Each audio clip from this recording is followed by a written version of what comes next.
룻기는 사사기 시대를 배경으로 하죠. 이 사사기의 마지막 사건이 뭐냐면 한 여인을 두고 일어난 폭력 사건이 걷잡을 수 없는 동족 간의 살상, 전쟁으로 이어진 내용입니다. 암흑 같은 시기에 하나님 침묵하고 계신 것 같지만 룻기를 통해서 희망의 이야기를 또 피워내고 계신 것이죠.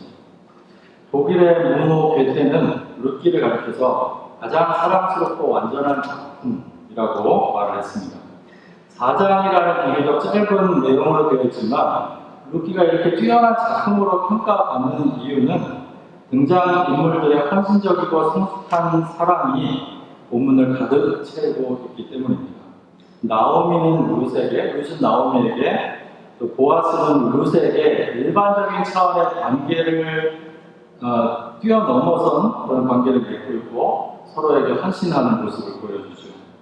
이들은 서로에게 따뜻한 온기가 되어서 서로의 부족함을 채워나가는 하나님 은총의 매개자가 됩니다. 지난 금요일 친초간 행사를 하면서 제가 설교에서 생명의 빛깔을 찬란하게 드러내고 있는 한 가정에 대한 이야기를 했습니다. 10,000분의 1로 넘는 확률에 걸려서 새 아이가 원인 모를 불치병을 일으키지 않고 태어나고 그 아이들을 몇 년 사이에 하나씩 떠나보내야 했던 가정에 대한 이야기였죠. 삶을 하나님으로부터 받은 신성한 선물로 받아들였을 때 그 가족의 삶에는 생명의 기운이 넘쳐나기 시작했습니다. 남들이 보기에는 도저히 행복할 수 없는 삶의 조건 속에서 이 가족은 자신들에게 주어진 하루하루의 삶을 사랑하며 향유했습니다. 아이들의 때이른 죽음 앞에서도 그들은 자신들의 삶을 감싸 안았고 삶에 대한 기쁨과 감사를 놓지 않았죠. 시험과 과제에 치이고 반복되는 연구와 성과에 대한 압박, 미래에 대한 불안감이 공습되어 오면 우리 삶은 바람 앞에 등불처럼 쉽게 흔들립니다. 삶의 기쁨을 잃어버리고 갈수록 우울해지고 영혼은 피폐해집니다. 하나님에 대한 믿음은 너무 쉽게 흔들리고 자기 삶은 때로는 빈 껍데기만 남는 듯하죠. 그 상태가 되면 어떻게 삶의 기운을 회복할 수 있을까? 어떻게 감사와 기쁨을 회복하고 다시 하루하루를 충만하게 살아갈 수 있을까 고민하게 됩니다. 이번에 다시 룻기를 묵상하면서 들었던 생각은 마음이 울적할 때 이 룻기가 앉아서 읽기에 너무도 좋은 책이라는 생각이 들었습니다. 룻기는 삶의 역전이 이루어지는 이야기이기도 하고 우리 삶을 다시 찬란하게 만드는 것이 무엇인지에 대해서 이야기하고 있기도 합니다.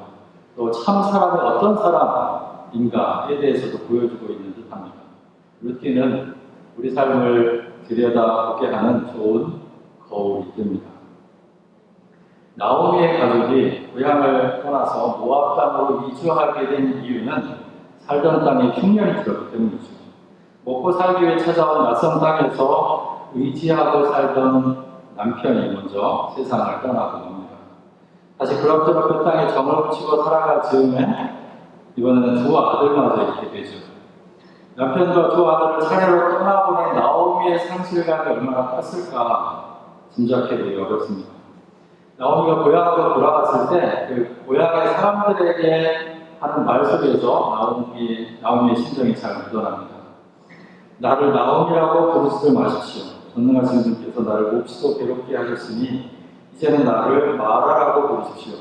나는 가득 찬 채로 이곳을 떠났습니다. 그러나 주님께서는 나를 텅 비어서 돌아오게 하셨습니다. 주님께서 나를 치시고 전능하신 분께서 나를 불행하게 하셨는데 이제 나를 나오미라고 부를 까닭이 어디에 있겠습니까? 나오미라는 이름의 뜻은 기쁨입니다. 마라라는 이름의 뜻은 괴로움, 쓰다라는 뜻입니다. 자신을 나오미가 아니라 마라라고 부르라고 하는 것은 그만큼 자기 인생이 쓰게 느껴졌기 때문이죠. 나오미는 하나님께서 자신을 괴롭게 하셨고 불행하게 만드셨다고 생각합니다. 자기 삶이 예전에는 가득 찬 것 같았지만 지금은 텅 비어버린 듯하다고 고백을 하고 있죠. 하나님 정말로 나오미를 괴롭히고 불행하게 만드신 걸까요? 하나님 정말로 그렇게 신술부준 분일까요? 가끔 커다란 자연재해가 있을 때마다 피해 입은 사람들을 향해서 하나님의 증거를 받는 거라고 설교하는 분들이 계십니다. 이번 코로나 바이러스 19를 보면서도 중국을 향해서 하나님이 내리는 심판이라고 말하는 분들이 여전히 계셨습니다. 이런 고백은 가뜩이나 아픔을 겪고 있는 사람들의 가슴을 더 후벼파는 말일 뿐입니다. 그리고 하나님을 웃되게 하는 일이자 기독교 신앙을 몹쓸 종교로 인식하게 만들기도 하죠. 나오미는 지금 하나님의 목적과 의도를 정확하게 알고 이런 고백을 하는 게 아닙니다.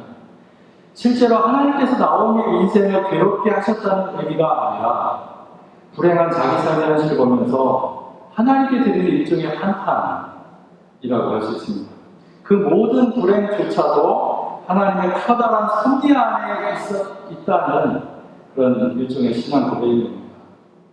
이런 고백은 자신의 하는 믿음의 고백이 되지만 다른 사람을 향해서 하게 되면 정죄하는 게 되는 것이고요.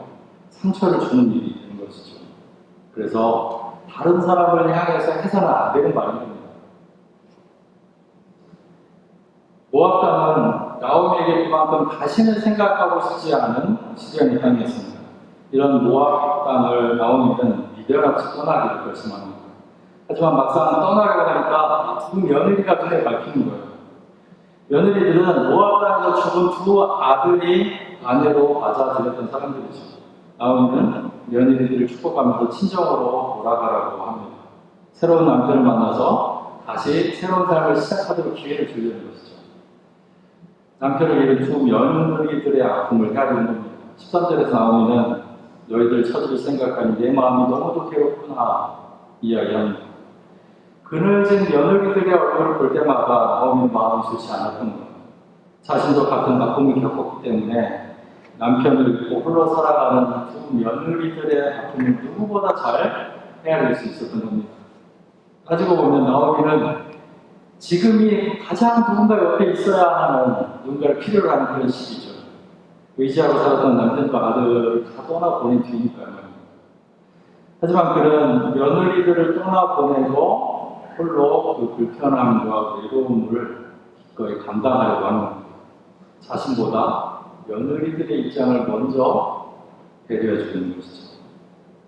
세상에는 고통을 겪으면서 더 고집스러워지고 자기의 이익에 더 악착 같아지는 사람들이 있습니다. 그런가 하면 더 진실해지고 넓은 품을 가지게 되는 사람들이 있죠. 나오미는 자신의 아픔을 통해서 다른 사람들의 아픔에 더 깊게 공감할 수 있는 성숙한 사람이 된 것이죠. 코로나 바이러스 19는 세상의 풍경을 바꿔놓고 있습니다. 어려울 때 인간의 죄성을 다시 한번 확인하게 만들어주는 사람들이 있습니다. 다른 사람의 안전을 고려하지 않고 자신들의 입장만 내세우면서 바이러스를 확산시키는 사람들이 있죠. 이 와중에 개인의 이익을 위해서 마스크를 사재기 하는 사람들도 있다고 합니다. 사람에 대한 차별과 혐오를 거리낌없이 드러내는 사람들도 있습니다. 미국에서도 아시안에 대한 차별과 폭력이 여러 도시에서 일어나고 있다고 하죠. 반면에 어려울 때 누군가의 희망을 그려주는 사람들이 있습니다. 코로나 바이러스 19 확진 환자가 가장 많은 대구에서 의사들이 부족하다고 호소하자 전국의 의사 250명이 대구로 달려갔다고 합니다. 이 소식을 듣고 대구에서 숙박시설을 운영하는 어떤 분은 자신의 숙박시설을 무료로 내놓았습니다. 의사분들을 맞이하기 위해서 일반 손님들을 받지 않은 거죠. 사람들의 출입이 적어지고 각각 출입이 적어지고 장사가 되지 않자 세입자들의 고통을 분담하기 위해서 임대료를 절감해주는 건물 주인들도 생겨나고 있다고 합니다. 사람들에게 살맛을 불어넣는 사람들은 당연히 부자들입니다. 다른 사람들의 아픔을 자신의 아픔으로 헤아릴 줄 아는 사람들은 삶의 비밀을 알고 있는 사람들이죠. 두 며느리 중에 한 사람이 오르바는 눈물로 작별을 하고 나오미 곁을 떠나갑니다. 누구도 오르바를 택할 수는 없죠. 그냥 상식적인 선에서 선택을 했을 뿐입니다. 오르바를 보면서 룻의 마음도 흔들렸을까요? 눈 한번 찔끔 감고 돌아서면 자기 고향을 떠나지 않아도 되고 가족에게로 돌아갈 수도 있고 새로운 사람을 만나서 새로운 시작을 할 수도 있었던 겁니다. 하지만 롯은 나오미의 곁을 떠나지 않겠다고 합니다.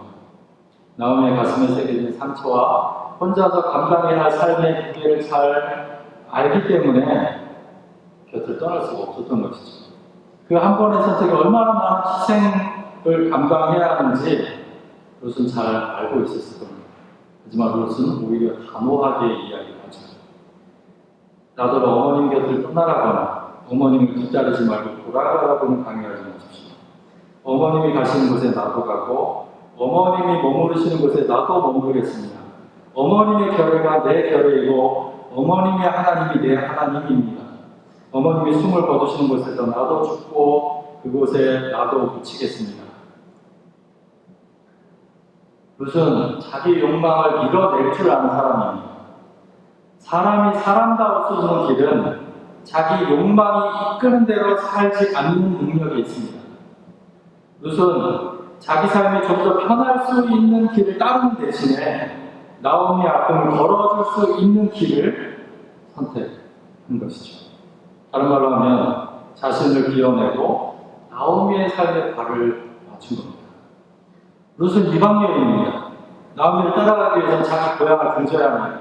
익숙한 사람들과도 이별을 해야 합니다.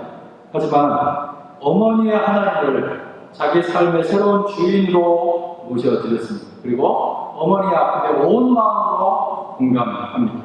그렇게 해서 어머니의 삶을 자신의 삶으로 받아 안고 살아가기를 결심하게 된 것이죠. 롯의 이런 선뜻 이해되지 않고 공감하기도 어려울 수도 있습니다. 포스트모더니즘 시대를 사는 사람들에게는 개인주의가 익숙하기 때문이죠. 개인의 삶과 이익을 우선시하는 데 익숙한 사람들에게 다른 사람을 위해서 자기 삶을 희생하는 것은 어색해 보이는 일입니다. 하지만 하나님은 사람을 홀로 살도록 창조하지 않으셨습니다. 하나님은 남자가 혼자 있는 것을 좋지 않게 보시고 여자를 지으셨습니다. 그래서 하나님은 남자를 돕는 사람으로 여자를 지으시죠. 그런데 남자들은 이 돕는 사람, 돕는 배필이라는 말씀을 여자를 열등한 존재로 이해하고 차별하는 도구로 사용해 왔습니다. 하지만 원문을 보면 이 말씀의 뜻은 그런 게 아닙니다. 돕는다는 말에 사용되는 히브리 말 베제르는 하나님께서 인간을 도울 때 사용하는 단어입니다. 그러니까 여기서 말하는 도움은 인간으로 살아가는데 꼭 필요한 도움을 말하는 것이죠. 남자가 사람답게 살아가기 위해서는 여자의 도움이 절대적으로 필요하다는 의미입니다. 실제로 그렇죠. 나이가 들수록 남자는 여자의 손길이 필요로 합니다. 여자의 도움이 없이는 남자는 사람다움을 유지하기가 힘들어집니다. 신혼 때는 아내가 저를 너무 의지하는 바람에 제가 어디 바깥 출입을 하기가 어려웠습니다. 하지만 지금 그 반대입니다. 아내는 혼자서 잘 다니고요. 저는 혼자 있으면 굉장히 외로움을 느끼게 됩니다. 예전에는 제가 옳다고 막 끝까지 버텼는데 지금은 바로 꼬리를 내립니다. 뭐 시키면 군말 없이 바로 합니다. 잠에서 깨어난 아담이 하와를 보고 말하죠. 이제야 나타났구나 이 사람. 뼈도 나의 뼈, 살도 나의 살. 남자에게서 나왔으니 여자라고 부를 것이다. 사랑하는 사람을 향해서 할 수 있는 최고의 고백입니다. 하지만 이 고백은 인간 존재의 본질을 담고 있습니다. 인간은 서로 의지하면서 함께 살도록 지어진 존재라는 말입니다. 하나님은 우리가 개인으로서가 아니라 서로의 관계 안에서 살아가도록 지으셨습니다. 그래서 혼자가 아니라 서로의 관계 속에서 우리는 온전함을 느끼게 되는 것이죠. 다른 사람이 행복한 모습을 볼 때 우리는 행복해지고 누군가 아픔을 겪고 있을 때 함께 아파할 수 있게 되는 것이죠. 지지난주 금요일 오후에 한 졸업생에게서 연락이 왔습니다. 교회 SNS로 대학교 조모임 하는 사진을 보는데 갑자기 뭉클한 마음이 들더라고요. 그래서 조모임에 자기가 간식을 제공하고 싶다고 하는 겁니다. 대신 자신의 이름은 알리지 말아달라고 부탁을 하는 겁니다.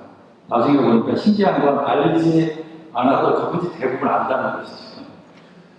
그렇게 해서 그날 조모임에는 치킨 한 마리씩이 주어졌습니다. 지난 학기부터 졸업생들에게 두 주에 한 번씩 교회 소식을 전하는 이메일을 발송하고 있습니다. 교회에서 있는 여러 가지 소식들을 나누고 또 졸업생들과 계속해서 연결고리를 가지려는 이유에서 그렇게 하고 있습니다. 친구 초청에 관한 소식을 알리면서 비용이 만만치 않은데 혹시 마음을 보탤 사람들이 있다면 좋겠다고 썼습니다. 그랬더니 한 친구가 적지 않은 헌금을 보내왔습니다. 덕분에 넉넉한 마음으로 친초감 행사를 잘 마칠 수가 있었습니다. 금요일에 친초감 행사를 하는데 한 졸업한 친구와 같이 일을 거들었습니다. 교회에 있을 때 찬양 인도를 하던 친구인데 찬양 팀원들도 챙겨주고 또 찬양 팀원들이 밥 먹을 때 그때라고 얼마를 주었다는 이야기를 들었습니다. 그 마음이 참 고마웠습니다. 금요일 행사가 끝나고 정리하는 일이 잘 될까 싶었습니다. 고기를 엄청나게 구웠으니까 뒷정리가 만만치 않고 밤 10시까지는 그 장소를 비워줘야 했거든요. 그런데 청소를 하다가 주변을 돌아보니까 그레이트 어린이의 부엌에 사람들이 가득했습니다. 수십 명이 함께 그 뒷정리를 거들고 있었습니다. 정리가 순식간에 끝났습니다. 그 많은 사람들이 함께 일하고 있는 모습을 보고 있으니 마음에 깊은 감동이 밀려왔습니다. 그 모습을 보면서 이게 진짜 공동체의 모습이라는 생각이 들었습니다. 자신의 일처럼 받아 안고 그 책임을 함께 감당하는 사람들이 많아질수록 그 공동체는 건강한 공동체가 되는 것이죠. 나오미의 삶에 기꺼이 발을 맞췄던 룻의 삶은 불행했을까요? 룻기는 해피엔딩으로 마무리됩니다.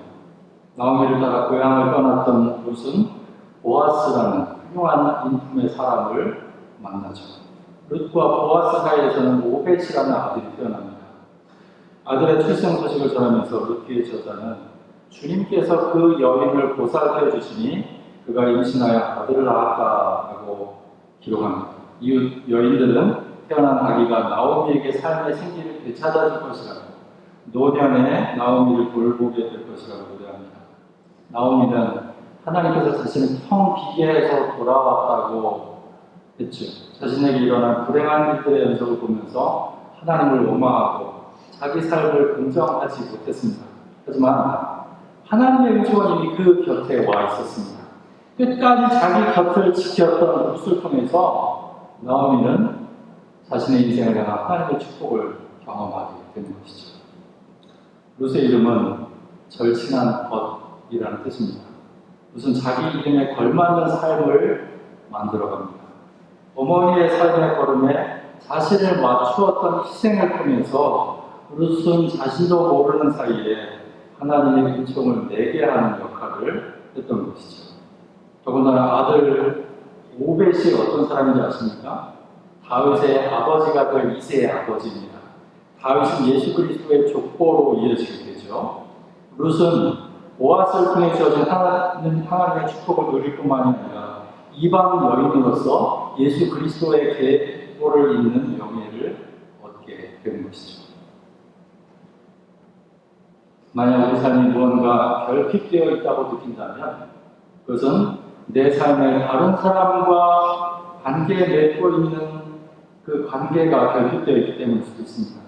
삶의 의미를 잃어버리고 의욕이 사라진 것 같다고 느낀다면 다른 사람을 위해서 자기 시간과 재능과 물질을 사용해 보시기 바랍니다. 이전에 느끼지 못했던 삶의 충만함을 경험하게 될 것입니다. 자기 문제에만 머리를 싸매고 살아가는 한 삶의 충만함을 경험할 수 없습니다. 조금 더 손해보지 않으려고 하고 다른 사람을 위해서 자신을 내어줄 줄 모르는 사람은 이 찬란한 생명의 기운을 느낄 수가 없습니다.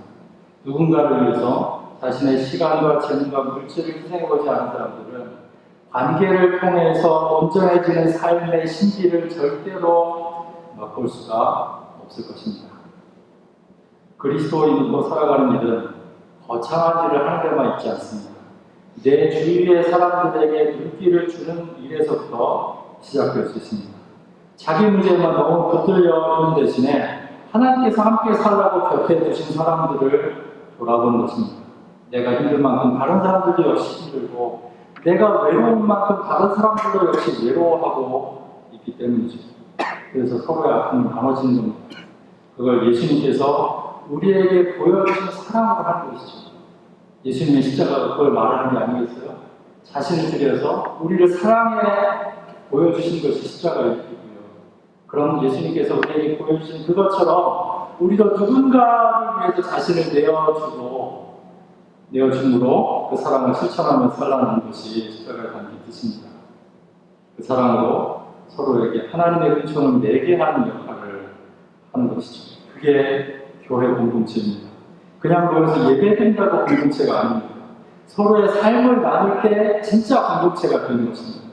나를 드러내 보여주고 내 시간과 재능과 물질을 들여서 서로를 섬기고 서로의 어려움을 보듬고 서로의 아픔을 감싸 안는 것입니다.